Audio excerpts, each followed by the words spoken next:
Evangelho segundo João, capítulo 16, versículo 32. Eis que chega a hora, e já se aproxima, em que vós sereis dispersos, cada um para a sua parte, e me deixareis só. Mas não estou só, porque o Pai está comigo. Tenho-vos dito isto, para que em mim tenhais paz.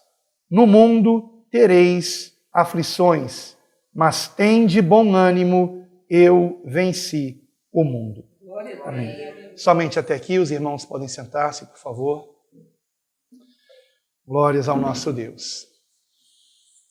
Queridos irmãos, é muito comum que aconteça de novos convertidos, principalmente, não entenderem por que, depois de terem entregue suas vidas a Jesus como único Senhor e Salvador, estejam passando por perseguições e situações difíceis que antes da conversão não estavam enfrentando.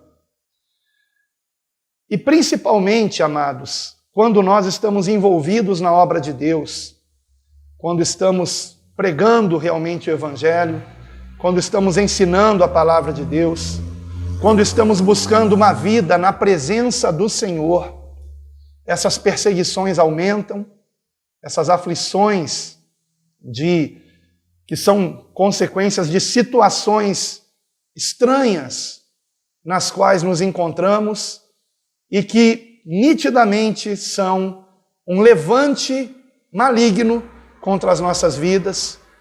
É muito comum que isso seja ainda mais intenso quando nós estamos envolvidos na obra de Deus. E por que isso acontece? Porque não podemos nos esquecer, amados, que o mundo, como nos diz a palavra, o mundo jaz no maligno. O mundo está condenado. Sem Cristo não há salvação para qualquer pessoa que seja neste mundo.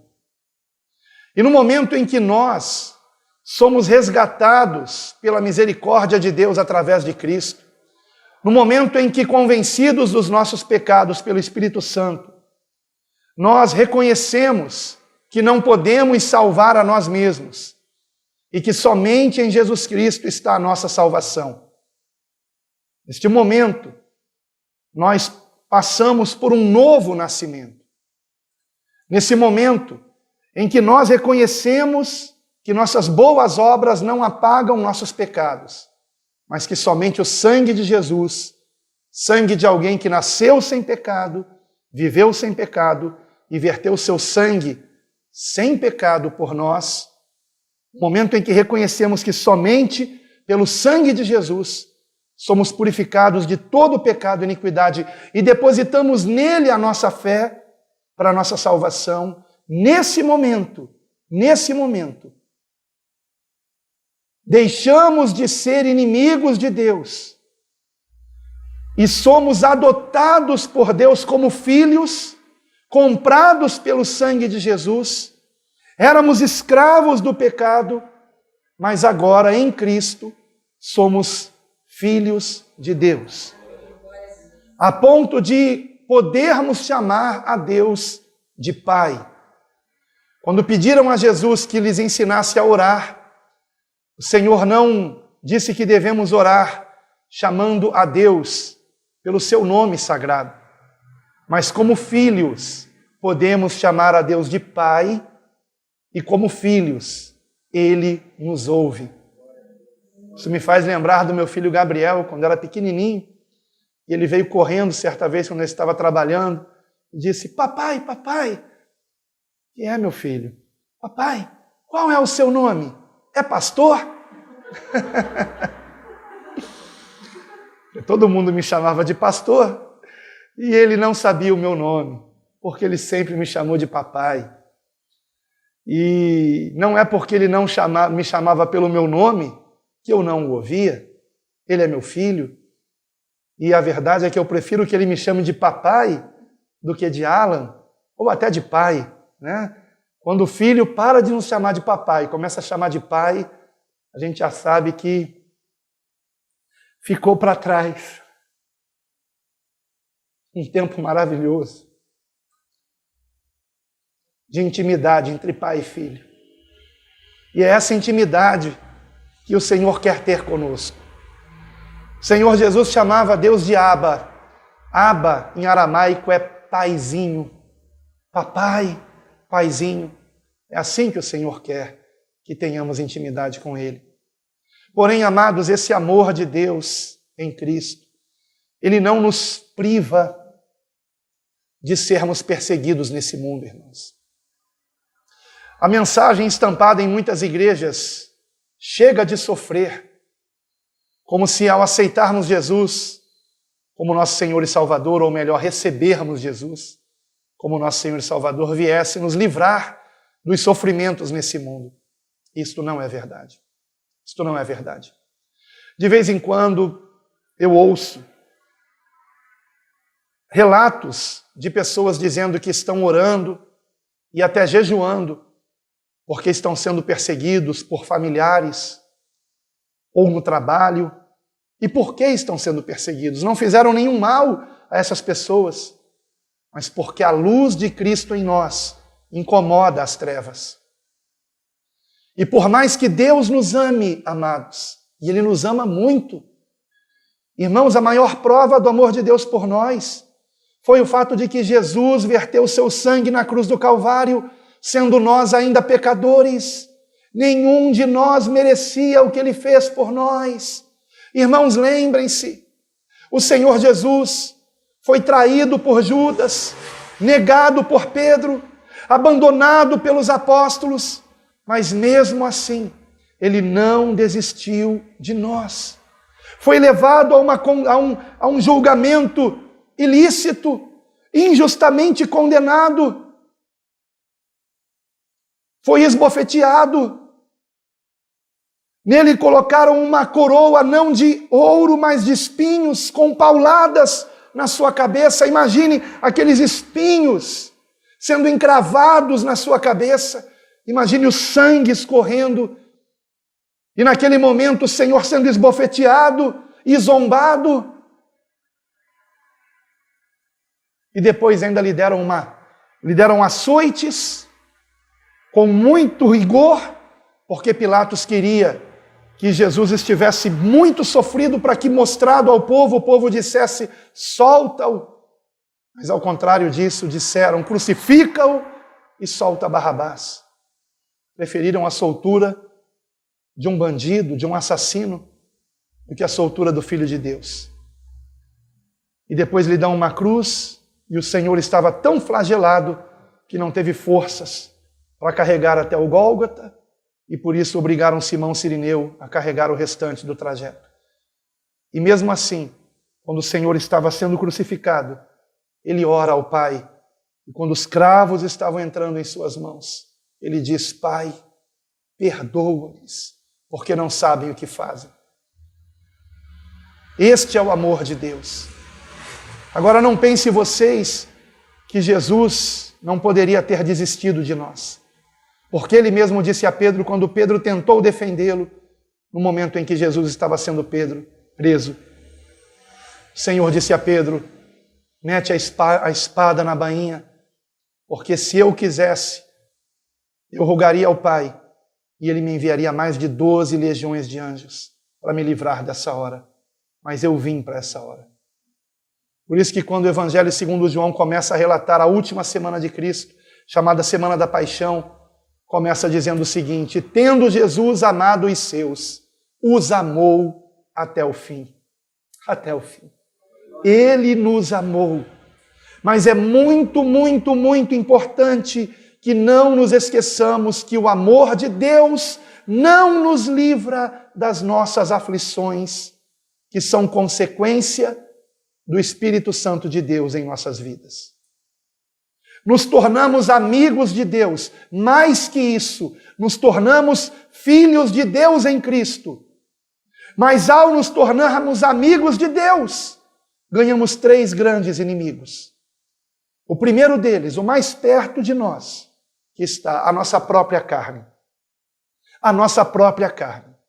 Antes nós andávamos nos desejos da carne e fazíamos aquilo que a nossa carne queria que fizéssemos. Ela estava no controle da nossa vida. E andávamos no pecado e éramos semelhantes ao mundo. E este é o nosso segundo inimigo, o mundo. O mundo que não compreende a nossa decisão. O mundo que nos chama de loucos, porque rejeitamos os prazeres para adorar a Deus, para ter uma vida de santidade. E finalmente, o terceiro e grande inimigo, o próprio Satanás e sua legião de demônios. 3 grandes inimigos quando nos tornamos filhos e amigos de Deus. Mas é preferível ser inimigo de Satanás do que ser inimigo de Deus. Satanás é uma criatura caída. Deus é o Criador, o soberano. E não há nada que o inimigo possa fazer sem a permissão de Deus. Se o mal ainda está nesse mundo, é permissão de Deus por um propósito. E Satanás, sabendo que pouco tempo lhe resta, está com fúria, se levantando contra um remanescente fiel, que insiste em amar o Senhor e em guardar a sua palavra, mesmo nesse mundo de trevas cada vez mais densas. Insistimos em andar em santidade, insistimos em amar o nosso semelhante, mesmo que ele nos ofenda, mesmo que ele nos persiga, oramos para que se convertam a Cristo, porque compreendemos que Jesus não morreu apenas por mim ou por você, mas morreu também por aqueles que nos perseguem. E por isso somos chamados de loucos, porque não pagamos o mal com o mal, não nos vingamos daqueles que nos maltratam, antes oramos por eles, e se tivermos oportunidade, lhes faremos o bem, para que eles vejam a diferença que há entre o mundo e nós que temos a Cristo como Senhor e Salvador. No entanto, irmãos, esse amor de Deus não nos livra de sermos perseguidos por aqueles que estão nas trevas. Não nos livra de sermos, inclusive, levados até a prisão e, quem sabe, a morte, injustamente, como o próprio Senhor Jesus foi. Não somos melhores que Ele. O próprio Senhor Jesus nos advertiu que se chamaram ao pai de família de Beelzebu, quanto ao mais aos seus servos. Ele não nos enganou, Ele não nos iludiu. No entanto, há algo, irmãos, que eu considero de grande importância nesse texto que nós acabamos de ler. 3 grandes verdades. A primeira delas, que há uma profunda identificação entre nós e o Senhor Jesus Cristo. E que quanto mais nós formos convertidos a Ele, maior é o risco de nós passarmos pela mesma via dolorosa que o Senhor Jesus passou até o Calvário. Esta é a primeira grande verdade que eu quero aqui compartilhar com vocês, encontrada neste texto, a respeito das aflições que sofremos nos últimos dias. Vejam que no versículo 22 o Senhor Jesus declara: eis que chega a hora e já se aproxima em que vós sereis dispersos. Vamos dar uma pausa aqui.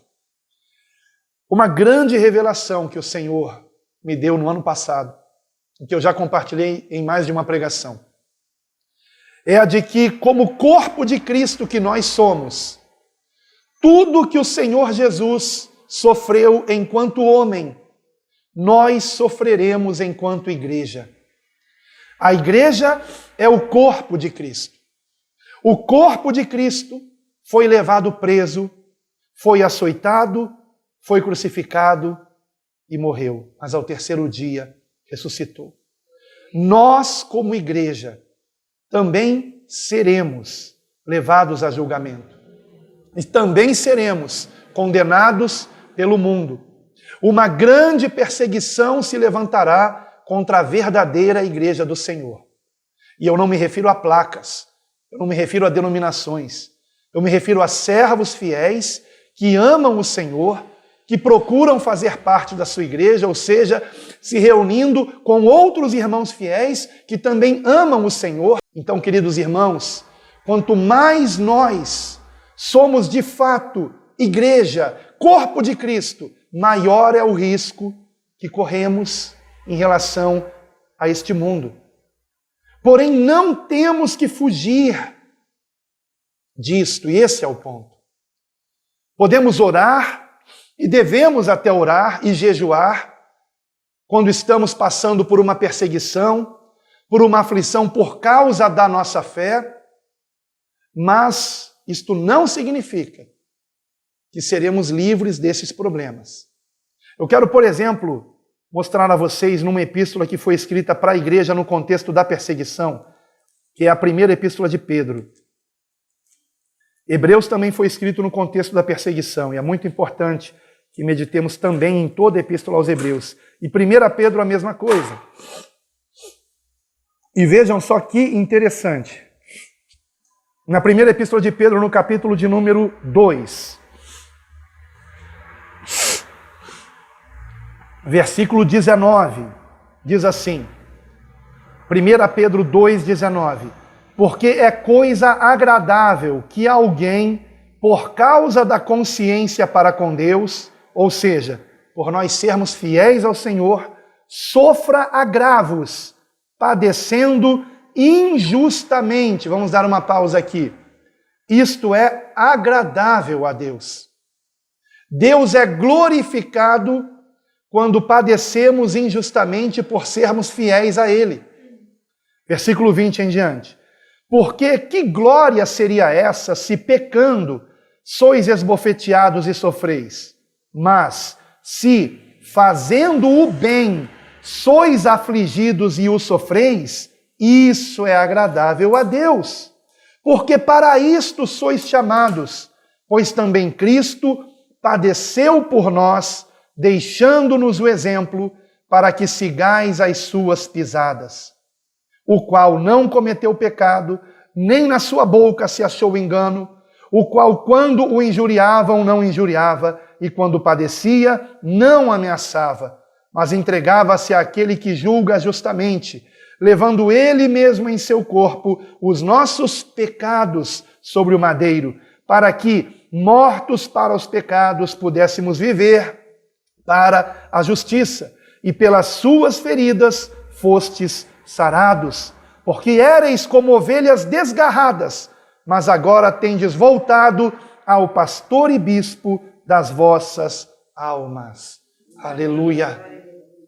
Percebam como o texto é muito claro em nos dizer que o que o Senhor Jesus levou sobre si na cruz foram os nossos pecados, não as nossas aflições, não o sofrimento que padecemos neste mundo.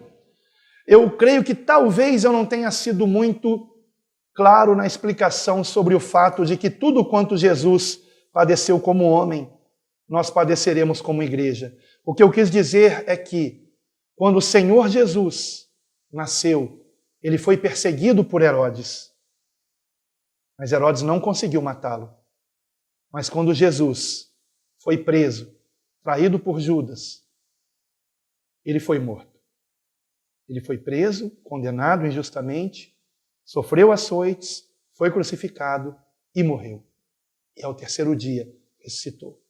O que eu quero dizer com isso é que assim como a igreja do Senhor começou os seus dias sobre a terra, e assim como Jesus menino foi perseguido por Herodes, mas teve livramento, da mesma forma a igreja sobre a terra começou com perseguição. Vocês sabem, 10 imperadores romanos perseguiram a igreja e não conseguiu prevalecer contra ela. Mas no fim da história da igreja sobre a terra, haverá uma grande perseguição. E muitos de nós, por não negarmos o Senhor, seremos presos. Muitos de nós, por não negarmos o Senhor, podemos até ser mortos. Alguns de nós Se formos fiéis a Cristo, poderemos conseguir escapar dessa perseguição e ficarmos vivos até o arrebatamento, eu creio. Mas eu preciso alertar a cada um de vocês que não estranhem quando a perseguição começar, que não estranhem quando nós cristãos formos acusados de sermos a peste desse mundo e de quererem nos exterminar desse mundo, inclusive colocando sobre nós a culpa das guerras e até mesmo a culpa da pandemia. Não estranhem nada disso. Assim será, irmãos. A igreja do Senhor começou sua história na terra debaixo de perseguição. Você sabe, o primeiro mártir foi Estevão, apedrejado. Depois Tiago, degolado. E a tradição cristã nos conta que Pedro foi crucificado, talvez de cabeça para baixo, como conta a tradição. Que Paulo também foi degolado. E outros discípulos apedrejados, queimados, por amarem o Senhor. E assim será nessa reta final da igreja. E nós precisamos estar preparados para isso, irmãos. Então, em primeiro lugar, vamos compreender, queridos, que quanto mais nós estamos unidos a Cristo, mais nós incomodamos o mundo, irmãos. E maior o risco de sermos perseguidos e até mortos. Irmãos, eu me preparo para o martírio, porque alguém como eu que prega o Evangelho, não somente publicamente, mas que manda pregações para a internet, eu já estou fichado, irmãos. Certamente serei um dos primeiros a ter o sangue derramado por não negar o Senhor. E eu tenho consciência disso. E eu prefiro morrer como um mártir do que como um covarde. Eu prefiro dar a minha vida a Cristo, pregando o Evangelho, do que tentar me esconder no mato e deixar de ganhar almas para Jesus, justamente no momento em que mais precisamos anunciar o Evangelho e cuidar das ovelhas do Senhor. E temos que confiar nele. O Senhor Jesus nos prometeu, queridos, que se nós somos dele, se nós cremos nele, ele disse, aquele que crê em mim já passou da morte para a vida. Já passou da morte para a vida. Sabe o que eu entendo com isso? Que quando Estevão estava sendo apedrejado e via os céus abertos, ele não sentia dor alguma. Ele não estava ali com um rosto de dor, de sofrimento, porque eu não consigo imaginar um discípulo de Cristo vendo os céus abertos e o Filho de Deus à destra do Pai de pé, honrando a sua partida rumo à glória de Estevão, honrando a sua morte. Eu não consigo imaginar Estevão sem ter um sorriso, sem estar regozijando-se daquela visão maravilhosa, o Senhor o recebendo na glória, o seu corpo físico perecendo, mas o seu espírito indo ao encontro do Senhor nos ares. E da mesma forma, irmãos, eu sei que assim será conosco. Seja o que for que tentarem fazer contra nós, já passamos da morte para a vida. Eu já fui em inúmeros velórios, já fiz inúmeros sepultamentos para os quais fui chamado, muitos deles de irmãos mesmo da nossa igreja. E outros de pessoas que, sabendo eu ser pastor, me convidaram para fazer sepultamento, mesmo de pessoas que não eram cristãs. E é muito difícil fazer um sepultamento de alguém que não partiu com a certeza da salvação. E uma coisa eu já percebi, que em todo sepultamento de um servo de Deus, seu rosto está sereno, em paz, e a impressão que temos é que ele não está morto, é que ele está dormindo, e que a qualquer momento vai despertar. Por isso que, a respeito daqueles que já haviam morrido em Cristo, não é dito que eles morreram, é dito que eles adormeceram, porque ressuscitarão no retorno do Senhor. Queridos irmãos, nós não temos o que temer. E essa é a primeira grande verdade que eu quero deixar para vocês aqui no versículo 33. Tenho-vos dito isto para que em mim tenhais paz. Aliás, é a segunda grande verdade. A primeira grande verdade eu já disse, no mundo tereis aflições. No mundo tereis aflições, mas em mim, disse Jesus, nós temos paz. Em Cristo nós temos paz. Não devemos nos preocupar, não devemos jamais nos desesperarmos, irmãos, porque nele nós temos paz, uma paz que excede todo entendimento. Ninguém compreende como é que no meio dessa pandemia nós estamos em paz, nós estamos felizes, porque a nossa alegria, a nossa paz não está em nada neste mundo, mas está nele, em Cristo. E nós estamos nele. Vivamos nele, irmãos. Não fiquemos preocupados com o amanhã e nem lamentando pelo ontem. Ah, se eu tivesse feito tal coisa, hoje seria diferente. Não. Uma coisa eu aprendi, estou para gravar um vídeo sobre isso. Só existe o agora. O agora é o único tempo que existe. O agora. E não por acaso este agora é chamado de presente. O agora é um presente de Deus que muitos não desfrutam. Só o fato de estarmos vivos é motivo de grande alegria. Só o fato de respirarmos sem um balão de oxigênio, quantas pessoas nesse momento precisam de um respirador artificial? E o Senhor tem nos livrado disso. E temos que orar por aqueles que assim estão. Que o Senhor lhes tenha misericórdia e se não forem convertidos, que se convertam ao Senhor. Mas em todas as coisas temos que dar graças a Deus, irmãos. Nele, disse o Senhor, em mim tenhais paz, nele nós temos paz.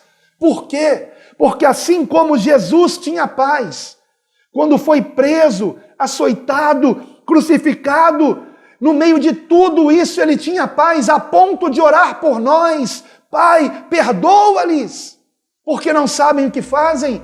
Só alguém que tem paz, num momento de dor e sofrimento, pode orar pelo seu próximo.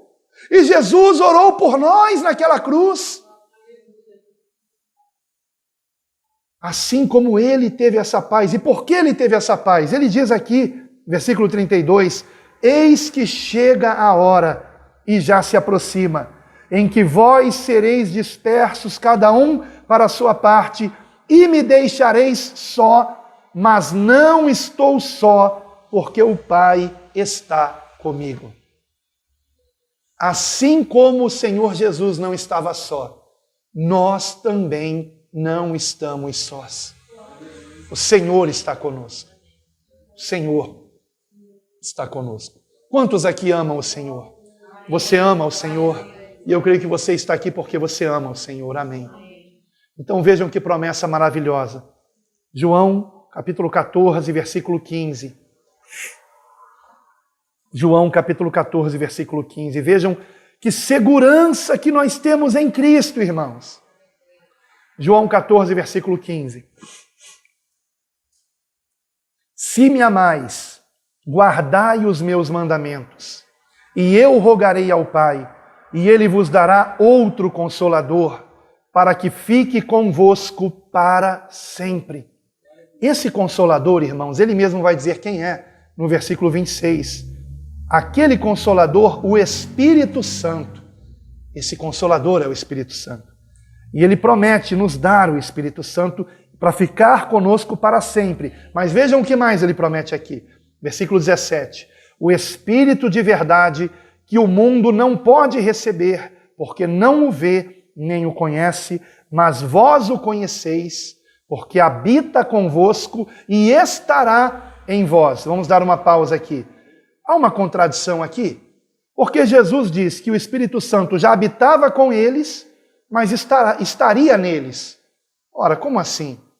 porque o Espírito Santo habitava com eles em Cristo. Jesus Cristo, cheio do Espírito Santo, habitava com eles, e o mesmo Espírito Santo que estava em Cristo estaria também nos seus discípulos, naqueles que o amam. Versículo 18: não vos deixarei órfãos, voltarei para vós. Opa, agora o Senhor está dizendo que Ele, Jesus, voltará para nós. Não só o Espírito Santo, mas Ele. Versículo 19: ainda um pouco, e o mundo não me verá mais, mas vós me vereis, porque eu vivo e vós vivereis. Naquele dia conhecereis que estou em meu Pai, e vós em mim, e eu em vós. Opa! Agora o Senhor Jesus está dizendo que Ele está em nós. Que Ele está em nós. Versículo 21. Aquele que tem os meus mandamentos e os guarda, esse é o que me ama. E aquele que me ama será amado de meu Pai, e eu o amarei e me manifestarei a ele. Disse-lhe Judas, não Iscariotes: Senhor, de onde vem que te has de manifestar a nós e não ao mundo? Jesus respondeu e disse-lhe: se alguém me ama, guardará a minha palavra, e meu Pai o amará, e viremos para ele e faremos nele morada. Faremos quem? O Pai e o Filho. O Pai e o Filho fazendo morada em nós. Como? Através do Espírito Santo. Porque o Pai, o Filho, o Espírito Santo são um. O Espírito de Deus habita em nós. O Espírito de Cristo habita em nós. O Santo Espírito do Deus vivo habita em nós. Versículo 24. Quem não me ama, não guarda as minhas palavras. Ora, a palavra que ouvistes não é minha, mas do Pai que me enviou. Tenho-vos dito isto estando convosco, mas aquele Consolador, o Espírito Santo, que o Pai enviará em meu nome, esse vos ensinará todas as coisas e vos fará lembrar de tudo quanto vos tenho dito. Aleluia. O Espírito Santo habita em nós. Não temos por que nos desesperarmos. A mesma paz que Cristo teve ao ir para a cruz. E eu fico imaginando o semblante de paz do Senhor durante a prisão, durante o julgamento, durante a condenação, durante os açoites, durante o carregar a cruz, durante ser pregado naquela cruz e levantado naquela cruz. Eu fico imaginando o semblante de paz do Senhor. Porque sabia em quem tinha crido. Mas em determinado momento, mais precisamente ao meio-dia, ele foi crucificado às 9 da manhã, e ao meio-dia houve trevas em toda a terra. E essas trevas duraram. Meio-dia era chamado de hora sexta pelos romanos. Na hora sexta houve trevas em toda a terra, e era o meio-dia. E essas trevas perduraram até a hora nona. E perto da hora nona o Senhor clama: Eli, Eli, lama sabachthani. Deus meu, por que me desamparastes? E aquele foi o único momento do desamparo. Porque naquele momento o Senhor estava fazendo a expiação dos nossos pecados. E a santidade do Pai não podia estar no Senhor. E naquele momento o corpo de Cristo tomou sobre si os nossos pecados, as nossas iniquidades. E por isso houve trevas em toda a terra. Tamanha a escuridão dos pecados da humanidade. E então o Senhor, Ele clama: está consumado. Pai, nas tuas mãos entrego o meu espírito. E o véu do templo se rasga de alto a baixo. De alto a baixo, imaginem um véu sendo rasgado pelas mãos do próprio Deus, de alto a baixo. Não há mais separação entre Deus e os homens. Está consumada a obra da nossa salvação na cruz do Calvário. Ele consumou com seu sangue a obra da nossa salvação. Podemos chamar a Deus de Pai por meio do Filho, que é o único mediador entre Deus e os homens. Aleluia! Este é o Evangelho, esta é a boa nova. Não pela lei de Moisés, a lei de Moisés apenas nos mostra o quanto somos pecadores. Não pelas nossas boas obras não passam da nossa obrigação, mas pelo sangue de Jesus, nós somos redimidos dos nossos pecados. Mas a humanidade é tão má, que rejeita esse presente de Deus que é Jesus Cristo. Mas todo aquele que nele crê, não vai perecer, mas tem a vida eterna. Esta é uma mensagem alegre, irmãos, porque sabemos em quem temos crido. Nós estamos contemplando as profecias finais antes do retorno do Senhor. E se tudo o que ele profetizou está se cumprindo, também se cumprirá a promessa da sua vinda. Também se cumprirá a promessa da ressurreição. Também se cumprirá a promessa de que estaremos para sempre com ele. Então vale a pena sofrermos por amor do Senhor. Vale a pena. O nosso sofrimento não se compara ao peso de glória. Por isso Paulo chama os sofrimentos desse mundo de uma leve e momentânea tribulação. É leve e momentânea. Então, se em primeiro lugar nós passaremos por aflições, por tribulações, aliás, a palavra em grego aqui é tribulações, trípeses. Se passaremos por tribulações, em segundo lugar, passaremos em paz. Passaremos com confiança. Passaremos com a certeza de que não estamos sós e não estamos mesmo. E amados, enquanto podemos congregar, vamos congregar. Mas o que o Senhor disse aqui, que os discípulos dele seriam dispersos, isso vai acontecer. Haverá um momento em que nem nos lares mais conseguiremos congregar. Mas se nesse momento nós estivermos cheios do Espírito Santo, como o Senhor Jesus, cheio do Espírito Santo, estava quando subiu no Monte das Oliveiras, depois da última ceia com seus discípulos, e orou, nós poderíamos fazer a mesma oração que ele fez. Senhor, faça-se a tua vontade. Faça-se a tua vontade. Porque cheios do Espírito Santo, nós conseguiremos perseverar até o fim. E aquele que perseverar até o fim será salvo. E sabe qual é a certeza que temos da vitória? O fato de Jesus ter dito, eu venci o mundo. E essa é a terceira e grande verdade que nós aprendemos aqui. A primeira é que passaremos sim aflições. E quanto mais se aproximar o dia do retorno do Senhor, maiores serão as aflições. Eu não estou aqui para enganar vocês, irmãos. Porém, também maior será a nossa intimidade com o Senhor. E essa é a segunda verdade. Nele nós temos paz. Nele nós temos vida. Nele nós estamos seguros. Faça o que nos faça o homem, estamos seguros de que não iremos perecer. Porque de que adianta o homem ganhar o mundo inteiro e perder a sua alma? Mas o contrário também é verdade. Se perdermos o mundo inteiro e ganharmos a nossa alma, não perdemos nada, irmãos. Não perdemos nada. Então, não coloquemos nossos olhos nas coisas perecíveis desse mundo. Nenhuma delas pode nos dar a salvação, mas em Cristo temos a certeza da salvação. E esta certeza temos. E a terceira e última e grande verdade aqui, no final do versículo 36, quando o Senhor Jesus declara, tende bom ânimo, eu venci o mundo. Eu venci o mundo. Eu gostaria de chamar a sua atenção para um fato muito interessante. Esse versículo faria mais sentido se o Senhor tivesse dito assim, tende bom ânimo, vocês vencerão o mundo. Não é? Porque afinal de contas o Senhor está falando sobre o futuro. No mundo vocês terão aflições, mas tenham bom ânimo, vocês vencerão o mundo. Não, não foi isso que ele disse. Ele disse, tenham bom ânimo, eu venci. O mundo já foi vencido por ele. Então por que isso deveria nos alegrar? Porque o sentido aqui é que nós nos alegremos no meio das aflições, mas não porque nós venceremos as aflições, mas porque Ele, Cristo, venceu o mundo. Por que eu deveria me alegrar com esse fato? de Jesus ter vencido o mundo?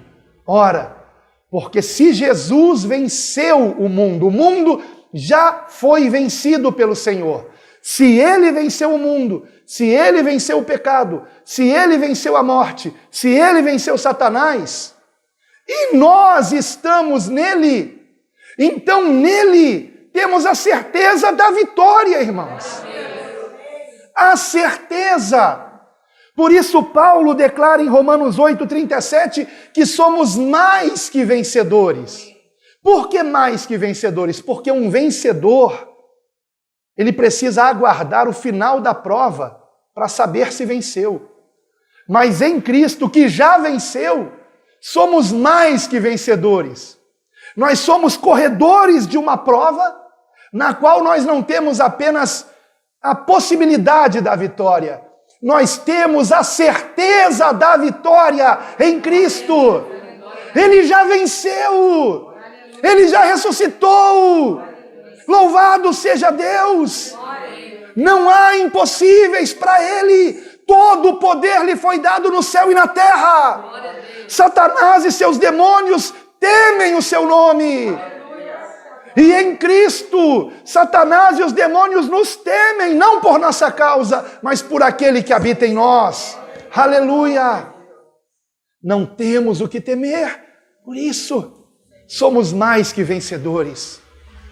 Não tenham medo da morte, não tenham medo de enfermidades. Eu não estou dizendo que temos que ser relapsos, não estou dizendo que não temos que andar com prudência, mas estou dizendo que aconteça o que acontecer, lembre-se, o Senhor está conosco. Ele está com você. Ele prometeu em Hebreus 13:5, jamais te deixarei, nunca te desampararei. Na sua ascensão aos céus, ele disse, estarei convosco todos os dias, até a consumação dos séculos. Ele está conosco, amados. Não temos o que temer. Não temos, confiemos no Senhor. Será que o amamos mesmo? Na Segunda Guerra Mundial, quando os cristãos eram perseguidos na União Soviética, que depois veio se tornar a União Soviética, e eles eram perseguidos na Rússia, conta-se que havia um culto num local escondido, e um grupo de irmãos como esse aqui, e de repente chega um soldado, e esses dois soldados, na verdade, e eles invadem aquele lugar a pontapés e derrubam aquela porta onde os cristãos estavam escondidos, cultuando o Senhor. E um deles esbraveja, vocês são cristãos? Todos ficaram calados. Tem uma Bíblia aí, vocês são cristãos, não são? Quem é cristão, continue aqui. Quem não é cristão, quem nega Jesus, saia daqui correndo agora. E metade daquele grupo saiu, correndo. E os restantes ficaram. Então vocês são cristãos? E eles disseram, sim, nós somos de Cristo. Vocês amam Jesus? Nós amamos Jesus. Fecha a porta. Aí a porta foi fechada novamente. Agora podemos adorar a Deus. Nós também somos cristãos, embora sejamos soldados, mas só queríamos adorar a Deus com verdadeiros cristãos e não com os falsos. Quando a perseguição começa, muitos debandam, irmãos. Essa história é real, essa história é verídica. Claro que eu não contei com os pormenores, que ela é contada, mas inclusive os adolescentes da nossa igreja fizeram uma pequena enquete gravada em vídeo, contando essa história. E depois eu pedi o pastor para colocar no grupo da igreja. Vocês têm grupo no Telegram também? Não, só no WhatsApp, né? No WhatsApp. Para os irmãos verem essa história. História verídica, aconteceu mesmo. E assim é, irmãos. Quantos no momento da perseguição debandam, batem em retirada. Mas por que fazem isso? Porque se esquecem que Jesus está com eles.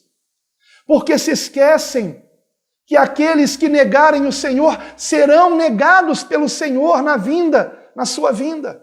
O Senhor Jesus disse, aquele que se envergonhar de mim e do meu evangelho, eu me envergonharei dele na vinda do meu Pai. Mas aquele que não se envergonhar de mim, eu não me envergonharei dele na minha vinda com os santos anjos. Então, queridos irmãos, não podemos nos esquecer dessa promessa. Teremos aflições? Sim, teremos. Mas não temos motivos para perder a nossa paz. Não há motivos para perdermos a nossa paz. Assim como o Senhor Jesus venceu o mundo, nele somos mais que vencedores. Vamos conseguir chegar até o fim. Aconteça o que acontecer. Eu não sei quanto tempo nós temos pela frente, mas uma coisa eu sei, que essa hora já se aproxima. Como está dito no versículo 32, eis que chega a hora e já se aproxima. A hora se aproxima. E nós precisamos ter a certeza plena de que não estamos sós. E se realmente você não tem essa certeza, talvez seja porque você ainda, embora tenha levantado a mão e dito que ama Jesus, de fato não ama mesmo como deveria. Queridos irmãos, nós só amamos o Senhor porque Ele nos amou primeiro. Esse versículo em 1 João é uma chave para mim, porque quando eu compreendi isso, eu compreendi o seguinte, que para que eu ame o Senhor, eu preciso crescer na compreensão do quanto Ele me amou. E quando eu compreendi isso, foi que eu então pude também entender por que nos 4 evangelhos, a maior parte dos evangelhos, 1/4 de Mateus, de Marcos e Lucas e 1/3 do evangelho de João é para contar a última semana de Cristo na terra. Por que os evangelhos dão tanta ênfase para a última semana de Cristo, quando Jesus entra em Jerusalém, sabendo que ele estava entrando em Jerusalém para ser crucificado? Por que os evangelhos nos dão essa ênfase? E quando ele entra em Jerusalém, ele é questionado pelos escribas, pelos fariseus, pelos saduceus que queriam apanhá-lo em alguma coisa que ele dissesse. Vocês se lembram? Em relação aos impostos, devemos ou não pagar impostos? E Jesus então pede uma moeda, me deem uma moeda. De quem é essa imagem na moeda? É de César. Ah, então deem a César o que é de César e a Deus o que é de Deus. Então queriam pegar Jesus. Se ele dissesse que era para pagar os impostos, então ele seria preso como traidor dos judeus. Se ele dissesse que não era para pagar os impostos, ele seria preso como traidor do Império Romano. Então queriam pegar Jesus de todo jeito. Mas Jesus enfrentou tudo isso para dar sua vida por nós na cruz do Calvário. E quanto mais eu medito nisso, no amor de Cristo por mim, mais o meu amor por Ele aumenta. E é isso que eu tenho a dizer a vocês. Lembrem-se de Cristo. E é por isso que o Senhor instituiu a ceia, o momento em que os seus discípulos se lembram do seu corpo ter sofrido por nós na cruz e do seu sangue ter sido vertido por nós para o perdão, para a remissão dos nossos pecados. A ceia do Senhor não é uma confraternização, como alguns andam dizendo aí. Ah, que qualquer confraternização entre cristãos é a ceia do Senhor. Não, irmãos. Na ceia nós temos que erguer o pão em memória do Senhor e temos que beber o cálice em memória do Senhor. Qual é o significado da ceia? Todos nós comendo do mesmo pão, o que significa que fazemos parte do mesmo corpo, o corpo de Cristo. E ao comermos o pão, a respeito do qual Jesus disse, isto é o meu corpo, nós estamos com isso querendo dizer que desejamos que Cristo viva em nós. Que Cristo viva em nós. Mas o corpo de Cristo não é o pão. Ele apenas representa o pão. O pão, o corpo de Cristo é a igreja. Somos nós. Por isso não podemos participar da ceia se nós estivermos em desavença com nossos irmãos. Nós precisamos entender que Cristo Jesus morreu por cada um de nós. E como posso eu não perdoar alguém por quem Cristo morreu, irmãos? Como posso eu ousar não perdoar o meu irmão? E alguns aboliram a ceia de suas igrejas porque dizem que há muita hipocrisia na hora da ceia. Um irmão que não fala contra o irmão, trocando o cálice contra o irmão. Infelizmente, existe isso. Existem pessoas que participam da ceia, mas que ainda não fazem realmente parte do corpo. Mas não é porque há hipócritas no meio de uma igreja, não estou dizendo que seja o caso aqui, mas não é porque há hipócritas que temos que abolir a ceia. Porque Judas também estava lá sentado com os demais discípulos. Então a ceia tem sim que ser realizada até que ele venha, como nos diz a palavra. Até o retorno de Cristo, temos que nos lembrar do grande amor de Deus em Cristo. E alguns dizem, só se faz uma coisa em memória de um morto, Jesus está vivo. Eu sei, mas não podemos esquecer que ele morreu por nós. E nós estamos fazendo em memória não só da sua morte, mas também da sua ressurreição. Nós não lembramos apenas da morte, lembramos principalmente da vida. E de que em Cristo temos vida. E nessa manhã nós vamos participar da mesa do Senhor. E todos aqueles que são de Cristo são convidados a participar da mesa do Senhor. No nosso ministério nós orientamos que os que não são ainda batizados nas águas, que procurem o batismo o mais rápido possível. Porque se alguém quer participar da ceia, mas não quer ser batizado, há algo estranho aí. Porque tanto o batismo quanto a ceia são para aqueles que estão unidos ao Senhor. Então por que você quer participar da ceia, mas não quer ser batizado? Por que você não quer declarar, testemunhar publicamente a sua fé em Cristo como único Senhor e Salvador? Então quem quer participar da ceia, que seja também batizado. Que seja batizado como testemunho da sua fé em Jesus como seu único Senhor e Salvador. Eu não estou preparado para ser batizado. Mas onde é que está escrito isso na Bíblia? A única condição para sermos batizados é realmente crermos em Jesus como nosso único Senhor e Salvador. Foi o que Filipe perguntou ao eunuco naquela carruagem. Quando o eunuco disse para Filipe, eis aqui água, o que me impede de ser batizado? E Filipe lhe respondeu, é lícito se crês que Jesus, é lícito se creres. E ele disse, eu creio que Jesus Cristo é o Filho de Deus. Então pararam a carruagem e o eunuco foi batizado para a glória de Deus.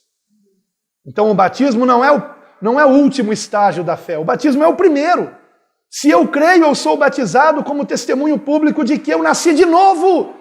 Eu agora quero viver para Deus. E no momento em que o meu corpo desceu às águas, eu morri para a velha criatura, morri para o velho homem. E quando eu sou levantado das águas, é como na ressurreição de Cristo. Agora eu vivo para a glória de Deus. E se ao longo dessa caminhada eu ainda peco, não é porque eu quero pecar. Eu não quero mais pecar. Não é a minha vontade pecar. Mas se eu pecar, como disse João, se alguém pecar, temos um advogado para conosco, Jesus Cristo justo, que nos redime de todo pecado e iniquidade pelo seu sangue vertido por nós. Então, queridos irmãos, nessa manhã, eu convido você a essa reflexão, a você se lembrar de que em Cristo, assim como Ele foi perseguido e afligido, nós também somos. Mas lembrem-se também do quanto os apóstolos se alegravam quando eram perseguidos por amor do Senhor. Em Atos capítulo 5, versículo 41 está escrito que os apóstolos, depois de terem sido açoitados e ameaçados para não pregarem mais o Evangelho, saíram alegres, contentes, por terem sido julgados por Deus dignos de padecerem pelo nome do Senhor. É dessa maneira que temos que encarar as perseguições, as aflições. Temos que nos alegrar, porque estamos sendo perseguidos por amarmos o Senhor. Então amemos o Senhor cada vez mais. E quando vier a perseguição, se alegre como os apóstolos.